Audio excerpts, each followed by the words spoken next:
মাটিতেই রাফাল যুদ্ধ বিমান তৈরি করবে টাটা। আপনাদেরকে আরো একবার জানিয়ে রাখি, রাফাল যুদ্ধ বিমান তৈরি করবে টাটা। ফ্রান্সের দাসো এভিয়েশনের সঙ্গে ইতিমধ্যেই চুক্তি স্বাক্ষর হয়ে গিয়েছে। আরো একবার এই মুহূর্তে বড় আপডেট আপনাদেরকে জানিয়ে রাখি, এবার থেকে ভারতেই তৈরি হবে রাফাল যুদ্ধ বিমান। রাফালের শক্তি কতটা সেই মুহূর্তে ইতিমধ্যেই ভারত এবং অন্যান্য গোটা বিশ্ব শক্তি যথেষ্ট রকম ভাবে ওয়াকিবহল।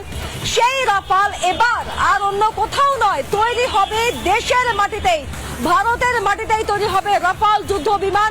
তৈরি করবে টাটা, রাফাল যুদ্ধ বিমান তৈরি করবে টাটা। এবং আপনাদেরকে জানিয়ে রাখি এই মুহূর্তে ফ্রান্সের দাসো এভিয়েশনের সঙ্গে ইতিমধ্যে সেই চুক্তি স্বাক্ষর হয়ে গিয়েছে, যাতে ভারতের মাটিতেই তৈরি হতে পারে রাফাল যুদ্ধ বিমান। এই মুহূর্তের বড় আপডেট।